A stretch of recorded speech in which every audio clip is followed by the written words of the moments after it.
Hello traders, this is McBillion. Today is June 16, 2016, and let's talk about the market. Let's start with the spider. The spider, as you can see here, fell at multi-year resistance Fibonacci 212. It has been a resistance since 2015. The beginning, the middle of 2015, the beginning of 2016, it tried to get to that level when it went to 211 and it fell to 180. Right here, it went right to that level again and it fell making lower lows in the daily chart. I think based on DMI, which is bearish and strong, not about 20 on ADX, but it's 18 or 19, so it's almost a 20.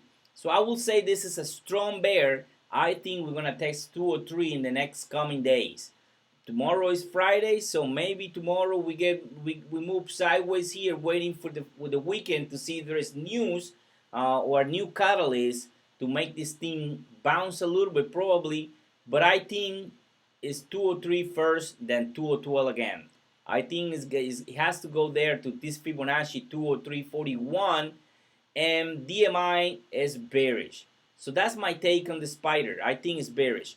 So let me talk about another one. Let's talk about the IWM, which is the Russells. I always look at the S&P and I always go and see the Russell because the Russell represent the small caps. So what's happening? Look at this. There is a trend right here and it looks like it's gonna test the trend, which is also the Fibonacci 112. So that's the number, the key number we need to watch right here, because we might bounce from here and start going up again. So you have to be open mind and think that if the bulls bounce from here and break out this resistance right here around 118, 119, there is no resistance until 126. So I'm going to keep an eye on this chart because it's really interesting. However, DMI is bearish and strong, so there is a high probability, I will say 70% probability, that we're gonna go down here to this Fibonacci and trend resistance 212, 112, and it's gonna break down and gonna go to 102.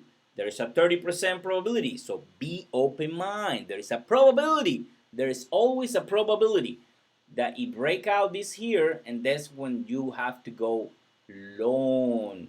So don't be biased. Always have a second plan to get out. So that's you get out. If you show right here, if you break out right here, there's no question you have to jump out. Now let's talk about Apple.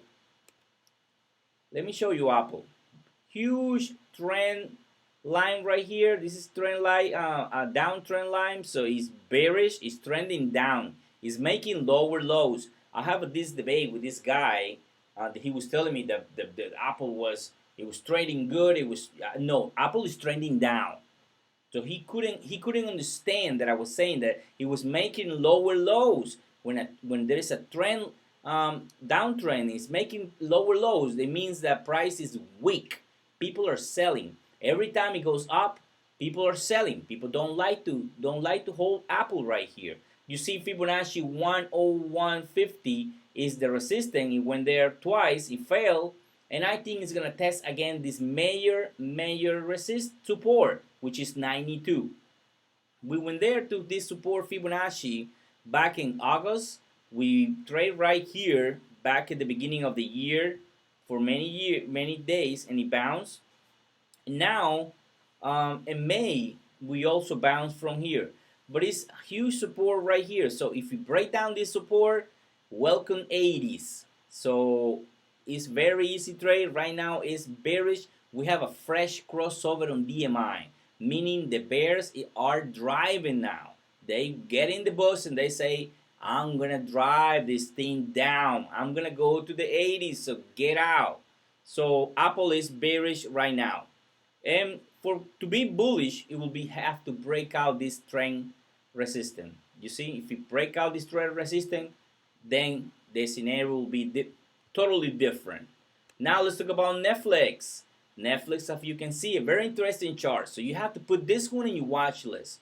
Resistance, support, nice symmetrical triangle wedge. Fibonacci 85.50. That's the support, but I will go better with the symmetrical triangle. If you break out here, long. If you break down here, short. My thinking is, based on DMI, there is a high probability that we're gonna break down. High probability that we're gonna break down. So keep an eye on this one. But of course, you have to watch the S&P and the Russell, because those are the ones who is gonna drive you to enter this trade. So if you see that the Russell break down, like I told you before, and you see this one break down, this will double confirm, and you're gonna enter short. Okay, traders, this is everything for today. Trade on.